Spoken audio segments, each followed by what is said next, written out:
તો અમરેલી જિલ્લાના ખાંભા તાલુકાના ચતુરી ગામે સિંહોના આતંકની એક હૃદયદ્રાવક ઘટના સામે આવી છે। પિતા સાથે જઈ રહેલા 6 વર્ષના માસૂમ બાળક જીયાન દેવકુભાઈ સોઢા પર અચાનક એક સિંહણે હુમલો કરી તેને ઉઠાવી ગઈ હતી। વનરાજ અને સિંહણે ભેગા મળી બાળકને ફાડી ખાધો હતો। આસપાસના ગ્રામજનો તાત્કાલિક ઘટના સ્થળે દોડી આવતા સિંહણ લોહીલુહાણ હાલતમાં બાળકને મૂકીને નાસી છૂટ્યા હતા।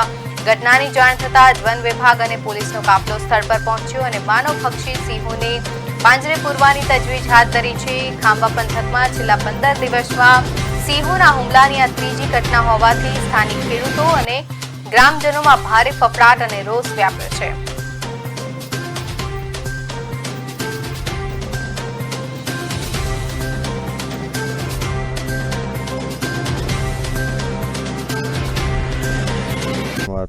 તેને અત્યારે રેગ્યુલાઇઝ દ્વારા પકડી પાડવામાં આવેલી છે અને હાલ ઓપરેશન ચાલુ છે। કેટલા વન્ય પ્રાણીઓ પકડવામાં આવશે સર? હાલ અત્યારે સ્થળ ઉપર 2 વન્ય પ્રાણીઓ હતા, એમાંથી એકનું રેસ્ક્યુ થઈ ચૂકેલું છે અને અન્યનું રેસ્ક્યુ ચાલુ છે।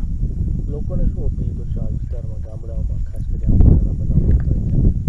લોકોને ખાસ તો એટલી જ અપીલ છે કે ભાઈ સાંજના સમયે કે અંધારામાં મોટાભાગે લોકો છે લાકડી કે લાઇટ વગર જતા હોય છે, તો લોકોને એટલી અપીલ છે કે સાથે 1 કે 2 લોકો સાથે જતા હોય અને લાઇટ અને લાકડી જે છે એની વ્યવસ્થા સાથે રાખવી જોઈએ।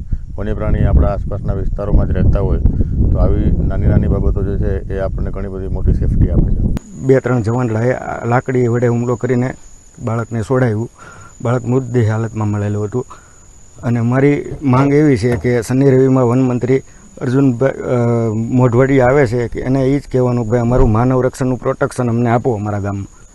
આ બનાવ પહેલી વાર નથી, આ વારવાર બનાવ બનેલો છે અને આની આગલી રાતે પણ સિંહને સિંહણ આખી રાત હોવા નથી દેતા। એ મારા ઘરની આગળ અમે 4-5 વાગ્યા સુધી આખી રાત જાગવાનું અમારે આનું। અહીં કોઈ અધિકારી કોઈ કાંઈ ધ્યાન દેતું નથી।